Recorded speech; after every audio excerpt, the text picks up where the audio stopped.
my biological parents threw me away like trash. Years later, they showed up demanding the money my adoptive parents left me. I was 7 years old when my biological parents decided that 3 children were too expensive and left me on a park bench like a shopping bag they forgot to return. They told me to wait right there, that they would be back in 10 minutes. I believed them. I sat on that bench with my legs dangling, too short to touch the ground, watching families walk by with their ice cream cones and their intact lives. I waited through sunset, through the streetlights coming on, through the park emptying until it was just me, the darkness, and the growing certainty that something was very, very wrong. A police officer found me at 9:47 p.m. I remember the exact time because he kept saying it on his radio. Found a minor, female, approximately 7 years old, 9:47 p.m. I was shivering even though it was June. Shock, probably, although I didn't know that word at the time. I was still clutching the stuffed rabbit my mother had pushed into my hands before walking away. "Behave yourself," she had said. Those were her last words to me. Behave yourself. As if I had done something wrong. As if I needed to earn the right to have parents who wouldn't abandon me. That rabbit was the only thing they gave me that I kept. I still have it, in fact. It sits on a shelf in my bedroom, a reminder of the worst day of my life, and in some ways, also the day that eventually led me to the best people I would ever know. The state placed me in emergency foster care that same night. I remember the social worker, a tired woman named Rita with kind eyes and too much paperwork. She kept asking if I knew my address, my parents' phone number, anything that might help them find my family. I knew everything. I recited our apartment number, the cross streets, my father's work schedule, my mother's favorite grocery store. I gave her my older brother's school name and my little sister's date of birth. I told her everything I could think of because I was convinced that this was all a misunderstanding, that once they found my parents, everything would go back to normal. Rita's face did something complicated when she realized my parents hadn't lost me. They had thrown me away on purpose. She tried to hide it, the pity and anger, but I saw it anyway. Even at 7, I understood what that look meant. I wasn't a lost child. I was an abandoned child. There's a difference. A couple named Margaret and William took me in 3 weeks later. I was their 4th placement interview. They had been fostering for 6 months, hoping to adopt, but none of the previous matches had worked out. When they walked into the adoption agency's meeting room, I was sitting in a chair that was too big for me, wearing clothes from the donation bin, trying with all my might not to cry because crying made people uncomfortable. Margaret sat across from me and didn't do what most adults did, that fake cheerful voice as if they were talking to a puppy. She just said, "Hi, I'm Margaret. That's William. We'd really like to get to know you if that's okay with you." I asked if they were going to send me back. Everyone sent the kids back eventually. That's what the other kids at the foster home had told me. You stay until they decide you're too much work. Then you go back and wait for someone else. William's eyes got wet. He cleared his throat and said, "We're not looking for the easy way out. We're looking for you." They owned a small chain of traditional American restaurants, the kind with checkered tablecloths and recipes that had been in William's family for 3 generations. Margaret had been a teacher before she married William and started helping him run the business. They had tried for years to have children and couldn't. When they saw my file, Margaret told me later. She knew immediately that I was meant to be theirs. She said it was like recognizing someone you'd been waiting for your whole life. They took me in for 6 months while the state tried to locate my birth parents. 6 months of careful steps and tentative trust. Margaret packed my lunches with little notes inside. I still remember the first one. "I hope you have a wonderful day. You deserve wonderful days." William taught me how to crack eggs properly and let me help him test recipes. They never made promises they couldn't keep. They never said everything would be okay when they didn't know if it would.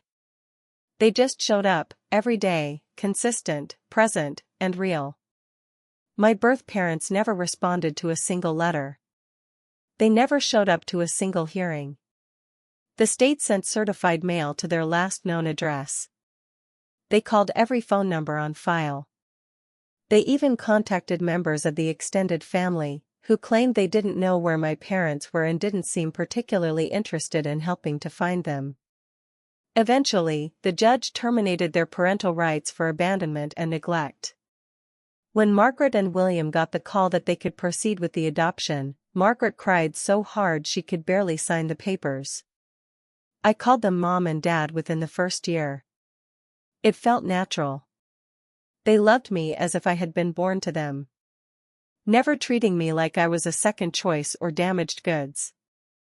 They never said things like "you're so lucky we found you" or "you should be grateful." They acted like they were the lucky ones. Like I was the gift, not them. Dad taught me how to make his grandmother's pot roast when I was 9. He said that every good cook needed to understand the fundamental recipes, the ones that had fed families for generations.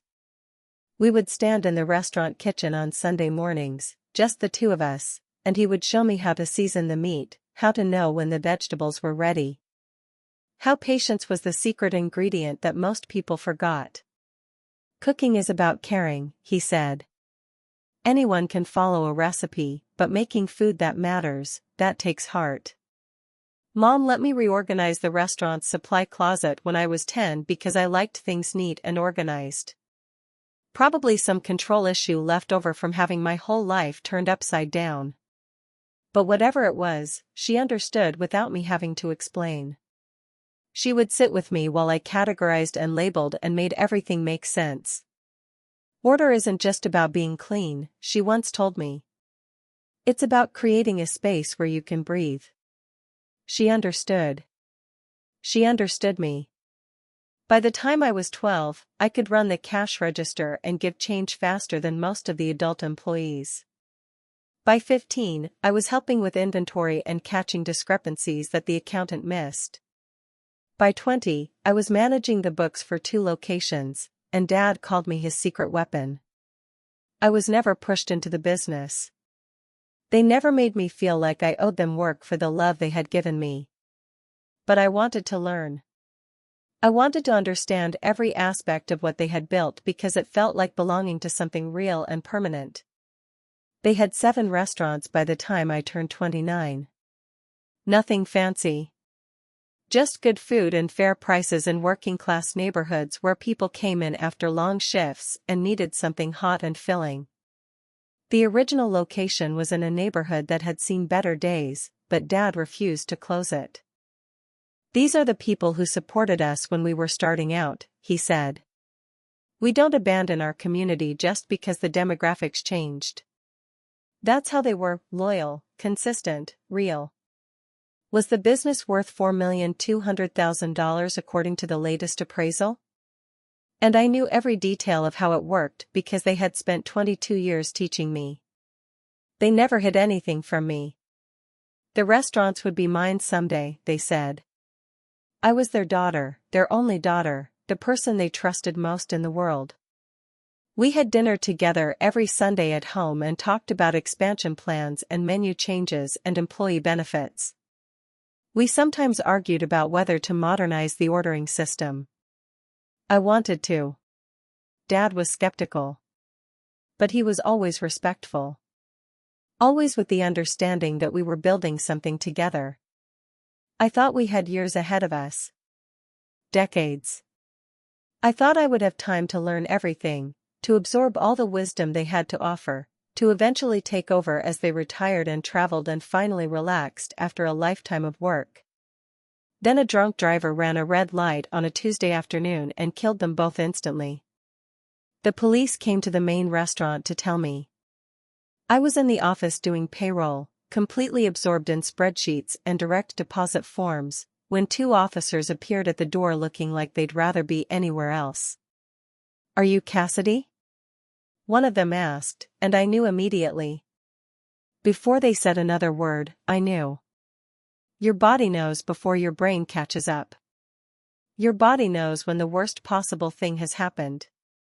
They were driving home after visiting a food supplier upstate. A guy, 3 times over the legal alcohol limit at 2 p.m., ran a red light going 60 in a 35 zone. He hit their car on the driver's side. The police said they died on impact. They didn't suffer. As if that was supposed to make it better. As if the speed of their death was somehow a consolation prize. I had never felt pain like that before.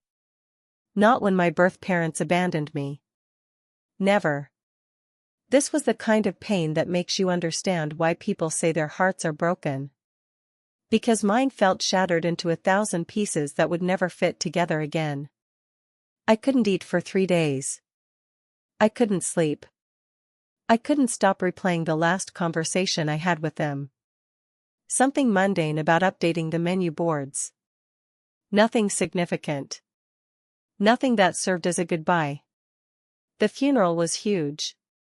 Employees from all 7 locations came, some of them crying harder than I was. Regular customers I knew from my childhood showed up. People who had watched me grow up in those restaurants. The line to view the casket stretched out the door of the funeral home and down the block. My parents had been good people, the kind who gave employees advances when their children needed medicine, who donated meals to the elementary school down the street every Thanksgiving, who remembered everyone's birthday and showed up when people needed them. I stood there accepting condolences for 3 hours and felt like I was underwater. People kept saying things like, "They're in a better place, and at least they went together, and they would want you to be strong."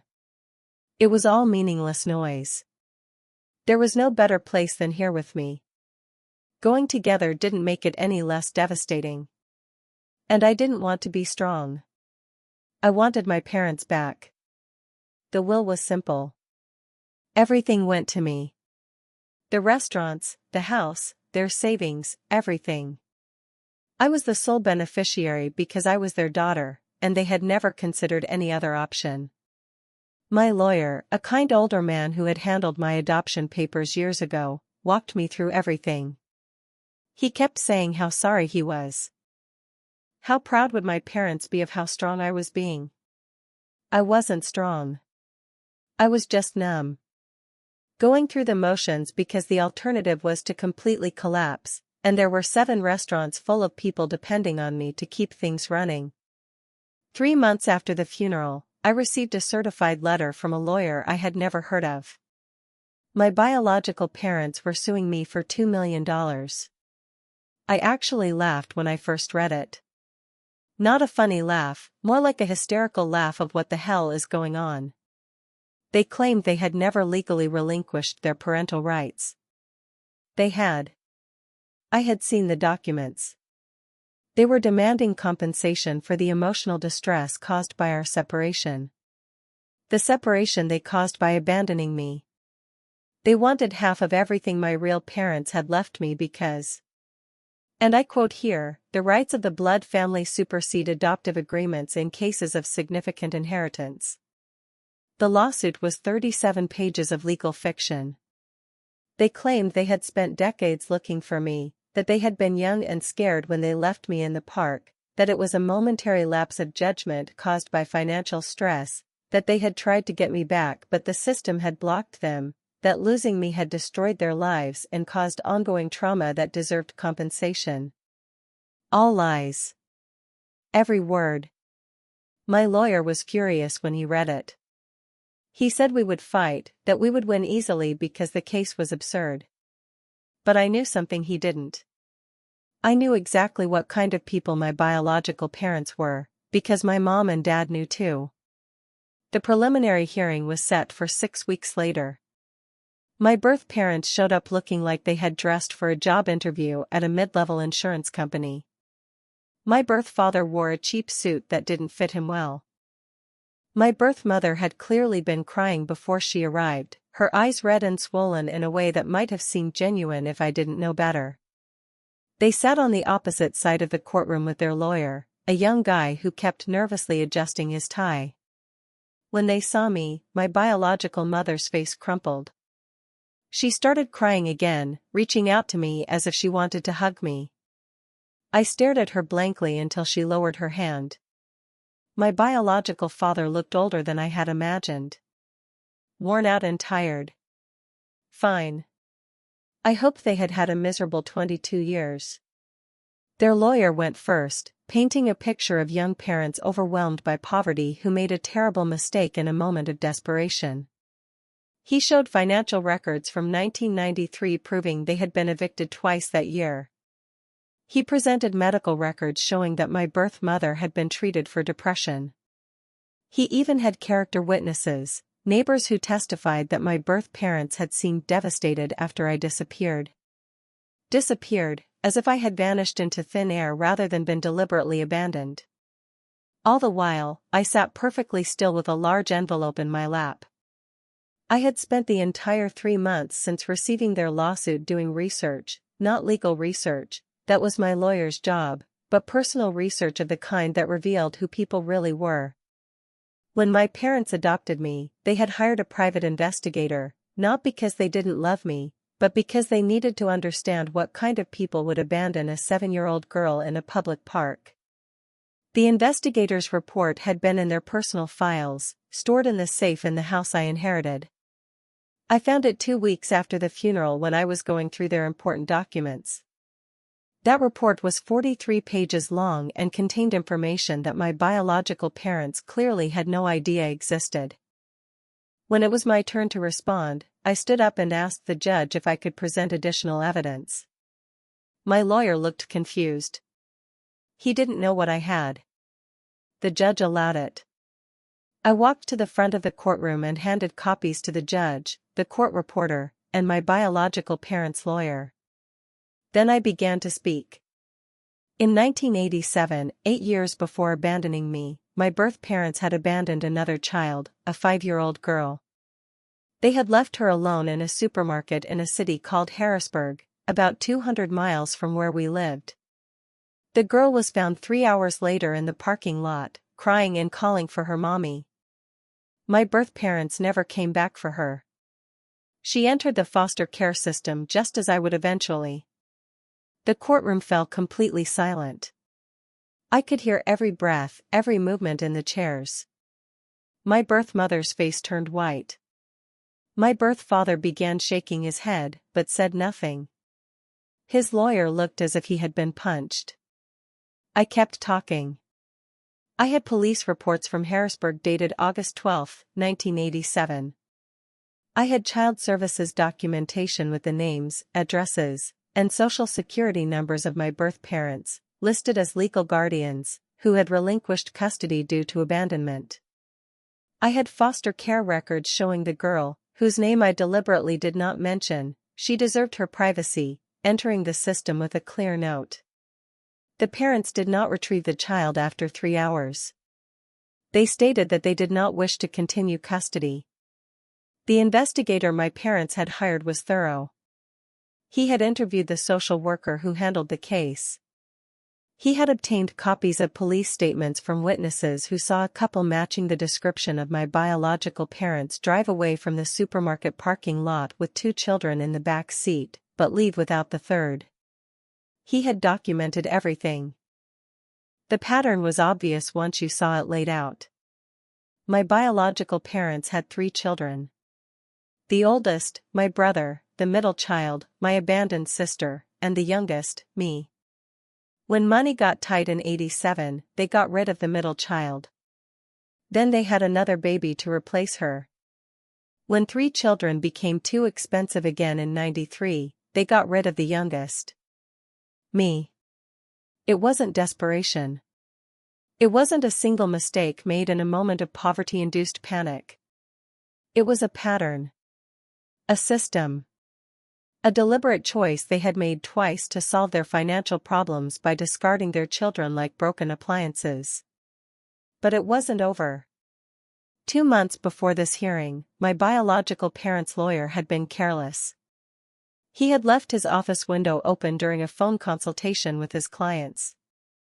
A paralegal in the adjacent building had overheard the entire conversation and, recognizing some of the details from news coverage of the case, had recorded it.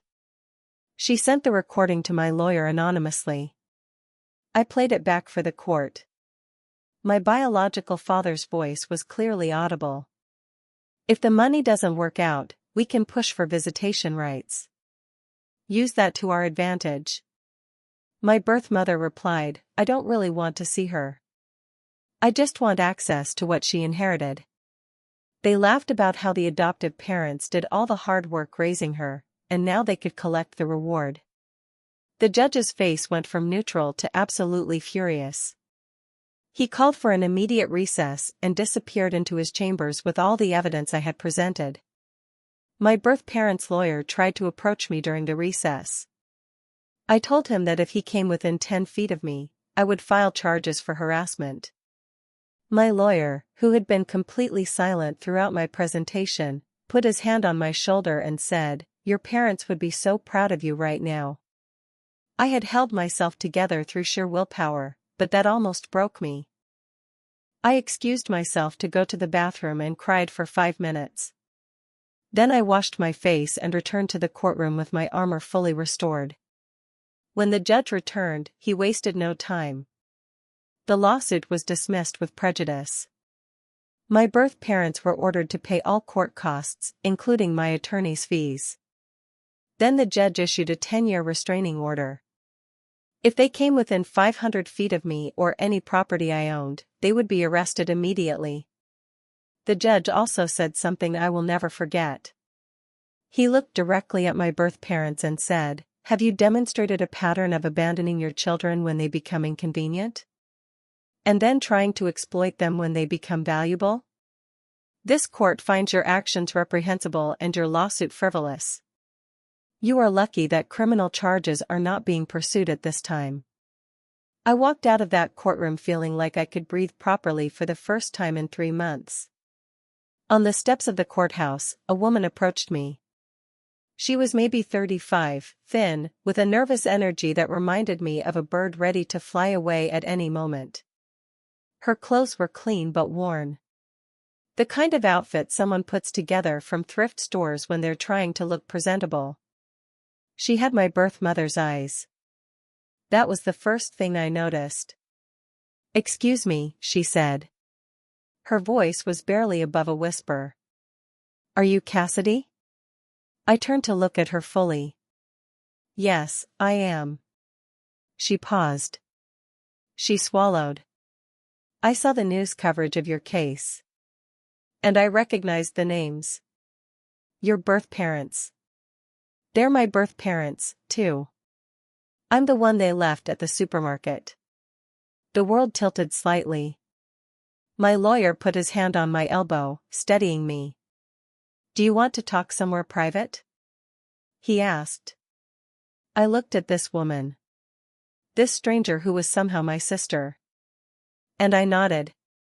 Yes. We went to a coffee shop 2 blocks away, one of those generic chains with uncomfortable chairs and expensive drinks. I bought coffee for both of us. She tried to pay, searching through a worn wallet, but I gestured for her not to. We sat in a corner, as far away from other customers as possible. I didn't know if I should approach you, she said, still not making full eye contact. I know this must be weird. When I saw the news about the lawsuit, about the investigator's report, I thought you might want to know. That you weren't the only one. Tell me what happened to you, I said. After they left you, she stirred sugar into her coffee without drinking it, the spoon making endless circles. I was 5 years old. We were in this big supermarket, one of those warehouse-type places. My mom told me to stay in the cereal aisle while she went to get something. I waited and waited. Eventually, a store employee found me crying. They called the police. The police tried to call my parents. No answer. They went to our apartment. We had already moved. No forwarding address. How long were you in foster care? I asked. 13 years. Until I turned 18 and became an adult. She finally looked at me. I went through 12 different homes. Some were okay, some weren't. No one wanted to adopt older kids, especially those who came with baggage. And I had a lot of baggage. I felt something open up in my chest. Guilt, maybe. Or survivor's guilt. Or just overwhelming sadness for this person who had drawn the same terrible card as me, but never had the luck of Margaret and William. What happened when you left the system? I asked. I got a job at a fast food place. I shared a tiny studio with 2 other girls who had also left the system. We were just trying to survive, you know? None of us knew how to do taxes or open a bank account or any of the normal things parents teach you. We figured it out, but it was hard. She paused. One of my roommates got pregnant at 19. The other got into drugs. I was the lucky one, I guess, because I just ended up poor and anxious instead of poor and destroyed. I'm so sorry. I said. It's not your fault, she said quickly. I didn't come here to make you feel guilty. I just wanted you to know that you're not alone. That whatever you're feeling about them, about what they did, you're not the only one dealing with it. What are you feeling? I asked. About them, I mean. After all these years. She considered this for a long moment. Angry mostly. Not the hot kind of anger. Just this cold understanding that they made choices that broke me in ways I'm still trying to fix. I've been in therapy for 6 years and I still flinch when people raise their voices. I still have nightmares about being left in places. I still assume every relationship will end with someone walking away. Me too, I admitted. Even with parents who loved me unconditionally. I still have this fear in the back of my mind that I'm one mistake away from being abandoned again. Does it get better? She asked. Some days, I said honestly, but I don't know if it ever goes away completely. We sat there for a long time, 2 women connected by DNA and trauma, trying to figure out what to say to each other. She told me about struggling to finish high school while transitioning between foster homes. About working 3 part-time jobs to pay for a tiny apartment. About relationships that never quite worked out because she didn't know how to trust that people wouldn't leave. About depression and anxiety and therapy she couldn't always afford. I told her about Margaret and William. About being raised with love and stability. About learning to manage restaurants and receiving an inheritance. About the guilt I sometimes felt for being the lucky one. You deserved it too, she said fiercely. You deserved exactly what I deserved. We both deserved it. It's not your fault you got lucky and I didn't. But it felt like my fault somehow. Like I had won a lottery ticket while she went hungry, and the only reason was pure chance. We exchanged phone numbers. She said maybe we could have dinner sometime if I wanted to. I said yes. After she left, I sat in that coffee shop for another hour, thinking about how different our lives had been. She had been dealt the same terrible hand as me, but she never drew the card that said adopted by people who love you unconditionally. Pure luck. That's all that separated my life from hers. I drove home feeling angry and sad and grateful. All at once. Angry at my birth parents for creating multiple damaged people. Sad for my sister. I had started thinking of her that way immediately. That she never had the opportunity one had. Grateful for my mom and dad, who had given me everything I needed to become someone strong enough to fight back. The restaurants kept me busy for the next few weeks. We had a health inspection at the downtown location, a broken freezer at the north location, and 2 longtime employees retiring from the original restaurant that Dad's grandfather had started in the 1950s. I threw myself into work because it was easier than sitting at home thinking about everything that had happened. Then, 3 weeks after the court ruling, my birth parents showed up at the main restaurant. I was in my office reviewing supply orders when Denise, the floor manager, knocked on my door. "There's a couple here asking for you," she said. "They say they're family. I told them you weren't available, but they won't leave." I knew immediately who it was. I went downstairs and found them sitting in a booth near the back, looking somehow even more worn out than they had in court. The restaurant was almost empty. It was 2:30 in the afternoon, the dead zone between lunch and dinner. "You need to leave," I said, without sitting down. "There's a restraining order. You're not supposed to be here." "Please," said my birth mother, "just give us 5 minutes. I'm calling the police." I took out my phone. "We're homeless," said my birth father. "The court costs bankrupted us. We lost our apartment. We have nowhere to go." I looked at them for a long moment. They looked terrible. Wrinkled clothes. They probably slept in it. My birth mother's hair needed washing. My birth father had a bruise on his cheek that I didn't want to know about. They looked exactly like what they were, people who had hit rock bottom. "It's not my problem," I said. "We're your parents," said my birth mother. And she actually had the audacity to sound hurt. "No," I said. Very clearly. "Margaret and William were my parents. You are the people who threw me away when I was 7 and then tried to steal the inheritance they left me. You are strangers who happen to share my DNA. We made mistakes," my birth father tried. "We were young and stupid and poor and made terrible decisions, but we are still your family." I laughed. I couldn't help it. They abandoned 2 girls. They lied in court. You tried to manipulate and exploit me. And when that didn't work, you violated a restraining order because you thought that showing up looking pathetic would make me give you money. You're not family. You're exactly what the judge said you were. People who see children as resources to be discarded or exploited depending on what's convenient. We're desperate, my birth mother said. And now she was crying again. Real tears this time, I thought. Tears of fear. You could get a job, I said. How do normal people do it when they need money? Just a small loan. My birth father tried. Enough to get us back on our feet. We'll pay you back. Get out of my restaurant, I said. Right now. Or I'll call the police and you'll both be arrested for violating a court order. They left. Slowly, pathetically, but they left. I stood there watching them go and felt no guilt. Not even a little bit. They had made their choices. Every single one of them. They had abandoned 2 girls. They traumatized them permanently. Then they tried to cash in when one of those girls ended up inheriting something valuable.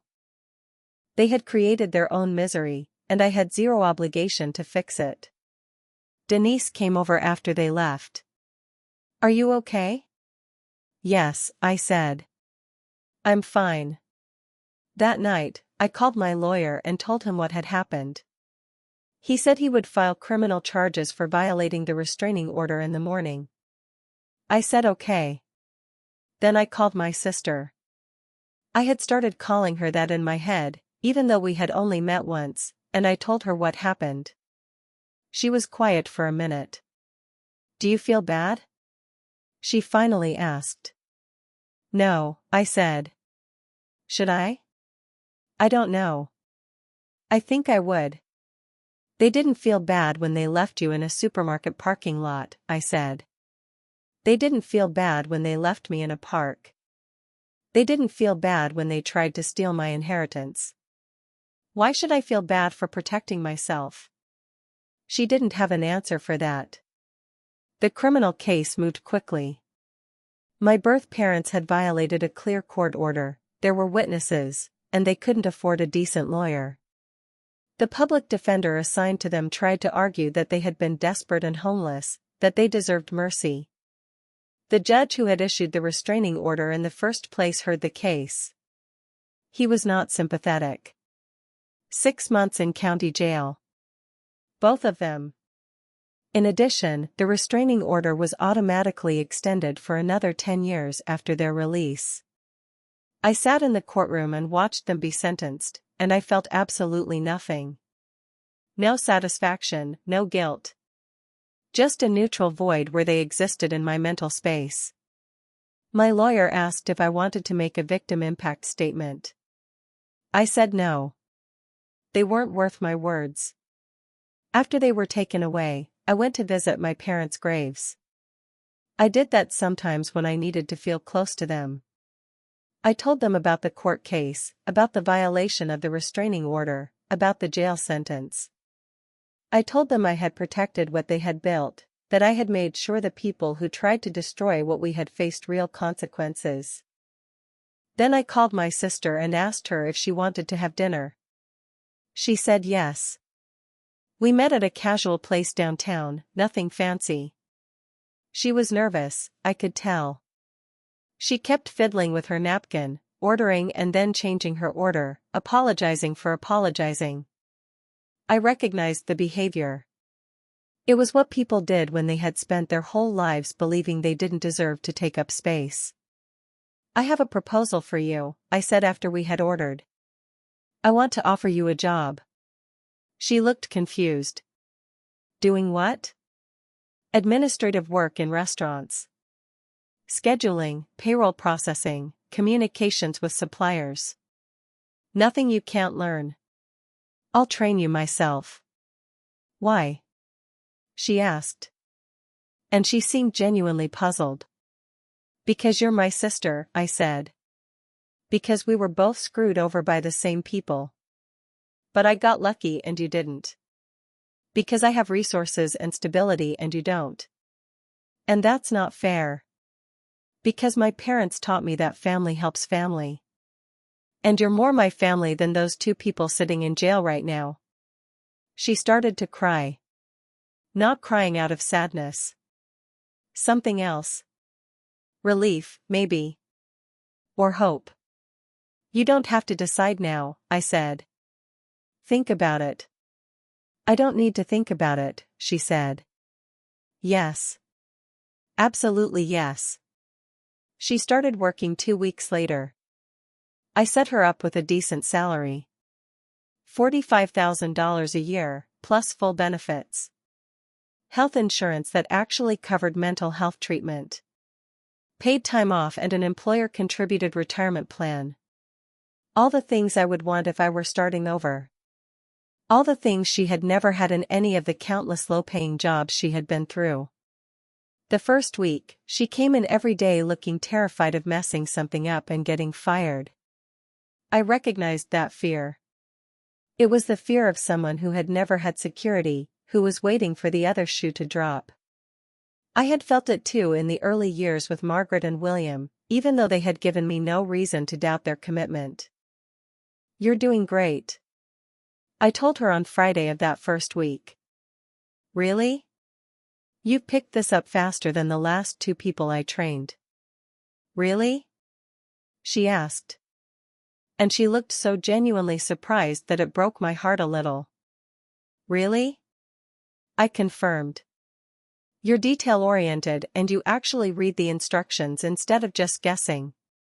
That puts you ahead of 90% of people. She relaxed incrementally after that. Not all at once, but week by week. Month by month, I saw her settle into the idea that this job was real, that I wasn't going to change my mind about wanting her around, that stability was something she was allowed to have. She was quick to learn and detail-oriented in a way that really reminded me of myself.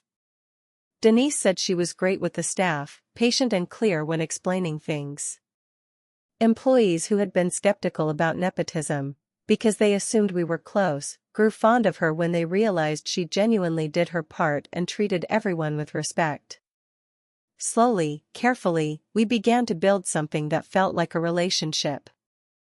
We had lunch once a week, nothing intense, just checking in. He told me about his years in foster care, the good families who had genuinely tried but weren't equipped to handle his trauma, the bad families who saw foster kids as free labor or government checks, the group homes where you learned to sleep lightly and protect your belongings. I told him about my childhood with my parents. Sunday dinners, birthday celebrations, learning to cook, feeling safe. "You were so lucky," he would sometimes say, and I agreed, because I was. We had both been dealt the same horrible hand at the beginning, but the cards that came after had been wildly different. 6 months after she started working, she told me she had been seeing a therapist. She had been in therapy on and off for years, but never consistently because she couldn't afford it, or because she moved and had to find someone new, or because she lost her job and lost her insurance. "That's great," I said.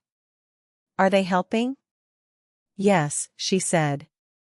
She specializes in childhood trauma and attachment issues. "We're working on a lot of stuff about abandonment and trust." She paused. I told her about you, about all this. The job, the relationship, everything. What did she say? She said I should let myself be happy. That I'm still waiting for you to leave, and that's normal given my history. But that I need to work on accepting that some people actually stay. I felt the weight of that responsibility. Being someone's proof that not everyone leaves. But I also felt grateful to be in a position to be that person for her. I quietly adjusted her health insurance to cover better mental health benefits.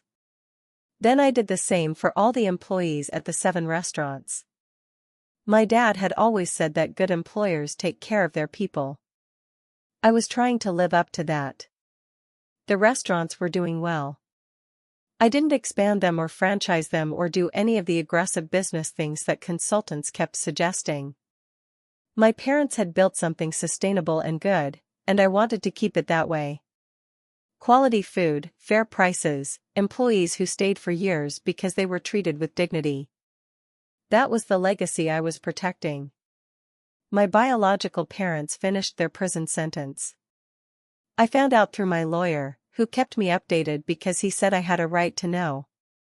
They moved to a different state immediately after their release. I didn't ask where. I didn't care.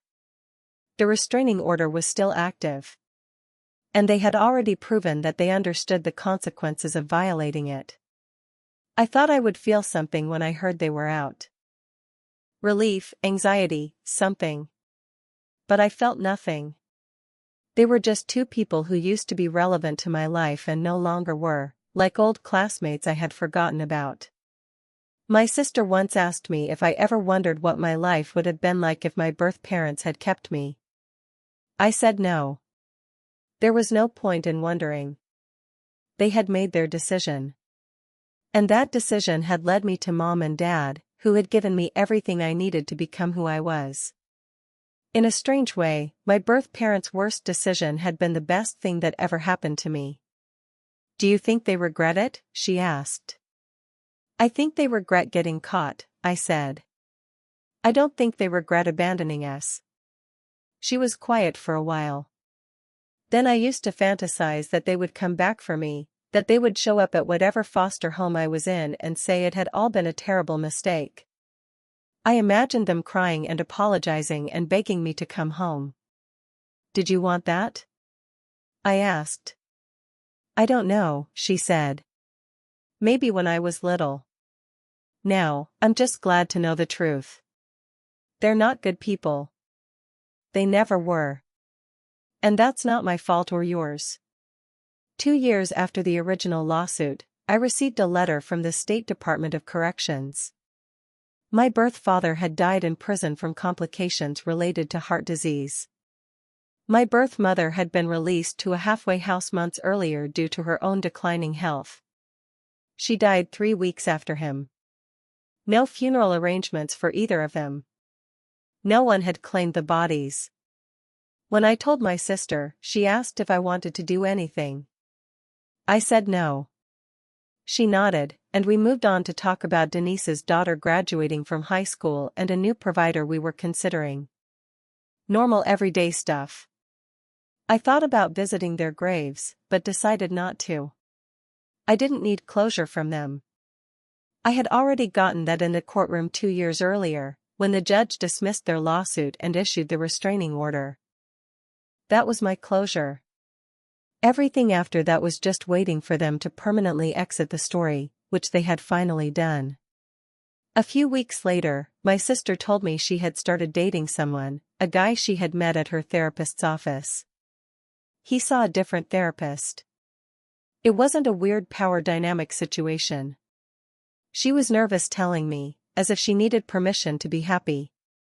The restaurants had their best year financially that fall.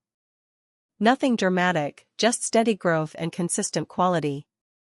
Revenue was up 12% across all locations, employee retention was at an all-time high, and customer satisfaction scores were strong.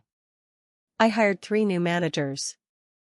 I promoted Denise to regional supervisor with a significant raise and her own benefits package upgrade.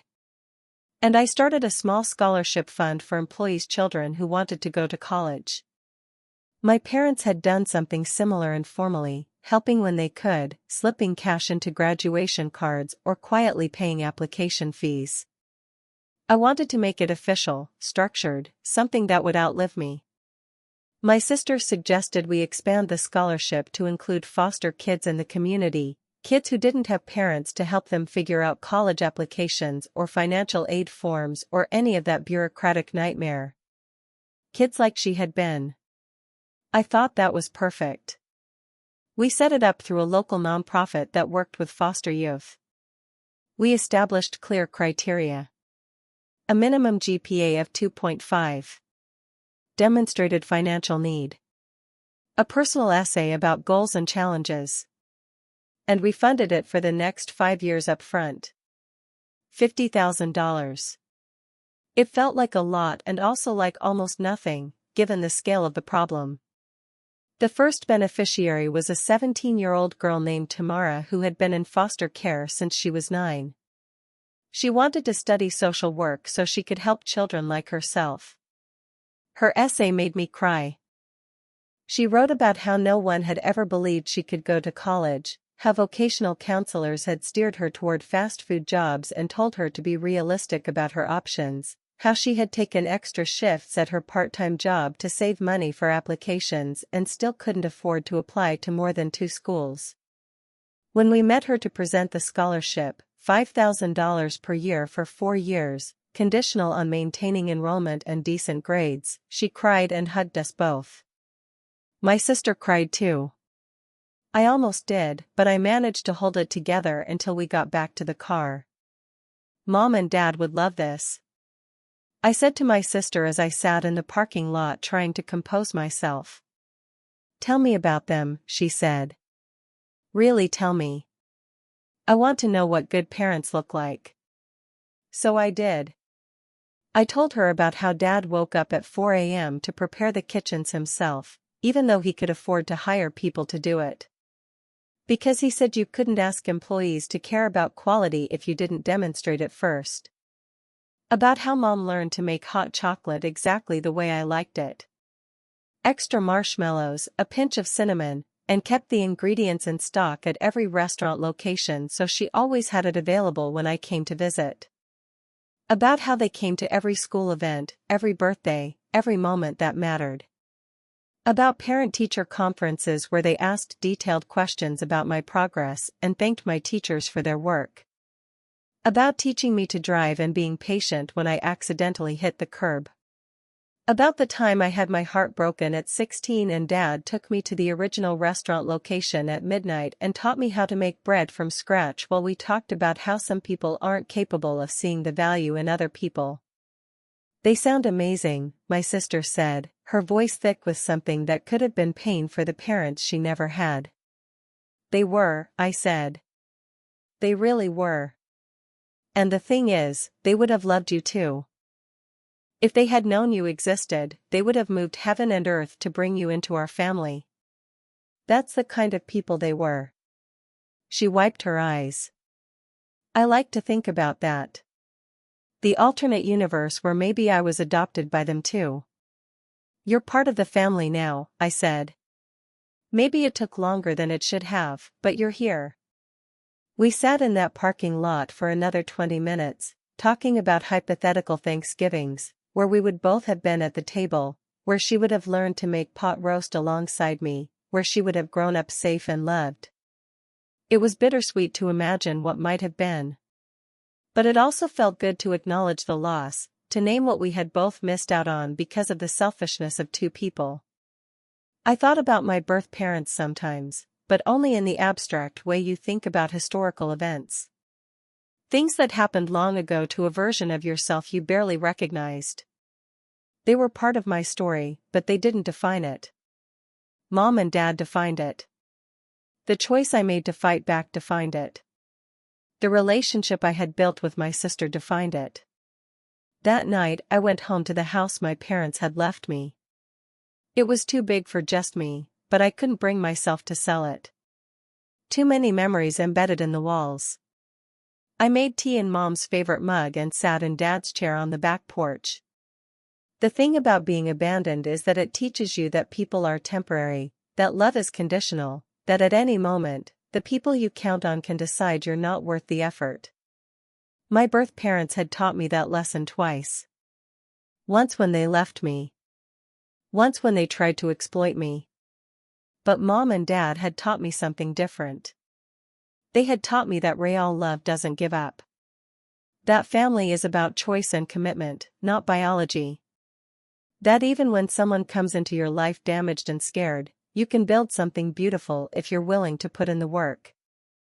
I had carried both lessons with me. The knowledge that people could hurt you. And the knowledge that people could also save you. And somewhere in the tension between those two truths, I had figured out how to protect myself while still being open to connection. My sister texted me a photo.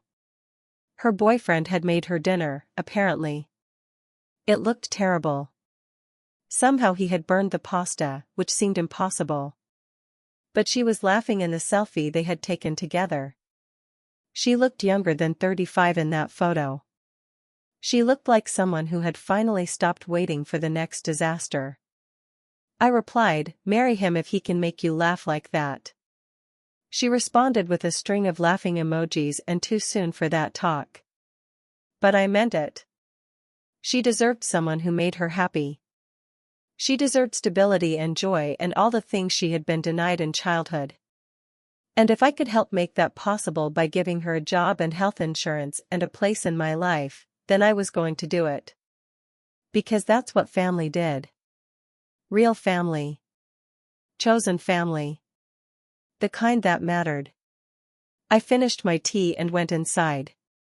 Tomorrow I had meetings about the holiday menu, interviews for 2 open positions, and a contractor coming to look at some plumbing issues at the West Side location. Normal business owner stuff. The life my parents had prepared me for. I still talked to them sometimes. Not in a weird way, just occasional updates to their memory. We hit revenue targets this quarter, I would say into the air as I reviewed the books. Denise's daughter got into nursing school. Their scholarship fund helped 3 kids this year. I liked to think they were listening to me somehow. That they knew I was taking care of what they had built. That I was okay. Because I was okay. Finally, genuinely okay. Not in spite of what my birth parents had done, but because I had refused to let their actions define my life. They had tried to take everything from me twice, and both times I had fought back. I had won. And winning didn't mean they suffered, even though they had. It meant I could continue to live a life they could no longer touch. It meant building something good with my sister from the ashes of what they had destroyed. It meant honoring the memory of my real parents by being exactly the kind of person they had raised me to be, strong, fair, uncompromising when it mattered. A few weeks later, I got a call from my lawyer. He had received a letter from my birth mother's lawyer. She was dying. Cancer. 3 months, maybe 6. She wanted to see me. What did you tell them? I asked. What would you pass on? She said. What you do with it is entirely up to you. I thought about it for maybe 10 seconds. No, I said. Are you sure? She asked. This would be the last chance. I'm sure, I said. She had 29 years to be my mother. She chose not to be. I don't owe her a reconciliation on her deathbed. I'll let them know, she said, and she didn't try to convince me otherwise. That's why I liked my lawyer. She understood that not all stories needed a neat and forgiving ending. When I told my sister, she was quiet for a minute. I think I might go, she finally said. Not for her. For me. To see if there's anything I need to say. That's different. I said, your closure isn't my closure. She went. She told me about it later. Our birth mother looked small and sick, nothing like the woman in the courtroom. She had cried and said she was sorry, that she had made terrible mistakes, that she wished she could go back and change everything.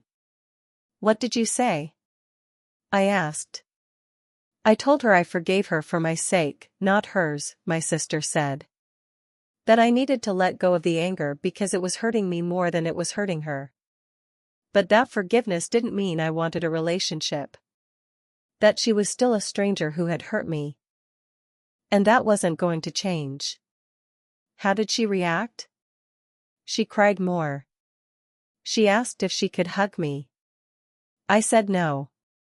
Okay, I said. My sister looked at me carefully. Do you think I'm weak for going? No, I said immediately. I think you did what you needed to do. That's not weakness. Do you think you'll regret not going? I thought about it honestly. No, I said. I already said everything I needed to say to her. In the courtroom, in my head, at Dad's grave. I'm done. And I was. Completely. Totally done. My birth mother died 6 weeks later. I received a notification letter. I didn't go to the funeral. My sister did.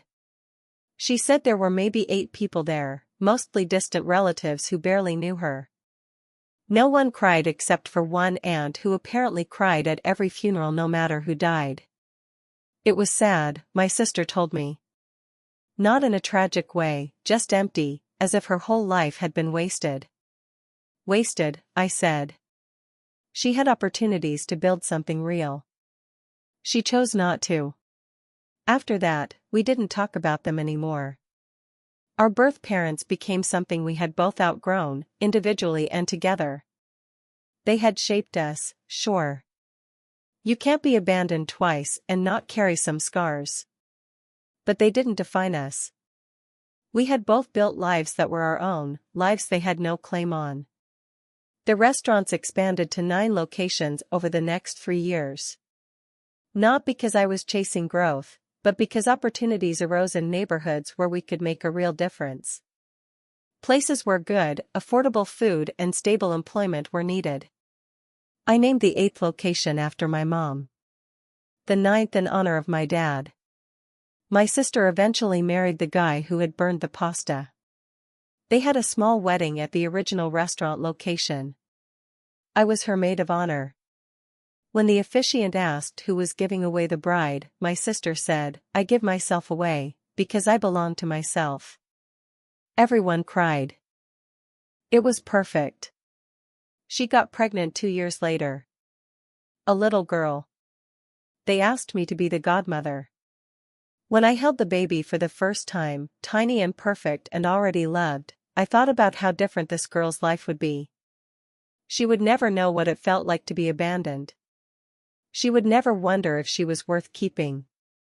She would grow up safe and secure and loved. She's beautiful, I said to my sister.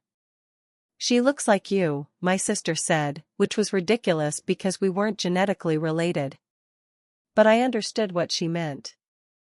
Family resemblance wasn't always about biology. The baby grabbed my finger with her tiny hand and held on tight. I made a silent promise right then and there. I would always be her safe place. Her constant. The person who showed up no matter what. Because that's what my parents had been to me, and that's what I would be to her. Life kept happening. The normal, beautiful, sometimes difficult flow of it. Restaurants opened and closed. Employees came and went. Some years were more profitable than others. My sister and I navigated it all together. Business partners and family and friends. All mixed together in a complicated and wonderful relationship. I visited my parents' graves less often as time went on. Not because I loved them any less, but because I didn't need to go there to feel close to them anymore. They were in everything I did, in every fair business decision, in every employee I treated with dignity, every time I chose compassion over cruelty. They had built that into me, and it wasn't going anywhere. Sometimes people asked about my family. I said I was raised by amazing parents who taught me everything important. If they asked if I had siblings, I said yes, one sister. If they asked about my birth parents, I said they weren't in my life, and left it at that. Most people didn't press. Those who did, who wanted the dramatic story, I gave the shortest version possible. I was given up when I was 7. I was adopted by better people. End of story. They usually got the hint and changed the subject. Because it was the end of the story. Or at least, the end of their story in my life. My story went on. It was still interesting and full and meaningful. And they were just a footnote. On what would have been my mom's 70th birthday, I closed all 9 restaurants for the day and threw a big party for all the employees and their families. We served all her favorite recipes, told stories about her, laughed and ate too much, and celebrated a woman who deserved to be celebrated. My sister made a toast. She said she had never met my mom, but she knew her through me, through the way I ran the business, the way I treated people. The way she had built something lasting based on love and respect. That is Margaret's legacy, my sister said, raising her glass. I believe in someone who changed my life. I believe in someone who gave me a family when I thought I would never have one. I cried. Big, ugly, grateful tears. Because my sister was right. Mom and Dad's legacy wasn't just the restaurants or the money. It was the person they had raised me to be. Someone who fought for what mattered. Someone who protected the people they loved. Someone who understood that family was about choice and commitment and showing up. That night, after everyone had left and the restaurants were dark and quiet, I sat in the original location where it had all begun, where Dad's grandfather had first opened the doors in 1953, where my parents had worked side by side for 30 years, where they had brought me as a scared 7-year-old girl who didn't trust anyone. I thought about my birth parents one last time. I really allowed myself to think about them, what they had done, the pain they had caused, and then I consciously decided to end it, to close that chapter permanently. They had lost because they had thrown away 2 daughters who went on to build beautiful lives without them. I had one. My sister had one. We had taken the worst thing that had ever happened to us and turned it into something that made us stronger. I closed the restaurant and drove home. My sister had sent a text message. Dinner tomorrow? I'll cook. I replied, yes. I'll bring the wine. Simple. Normal? Perfect. My parents would be proud.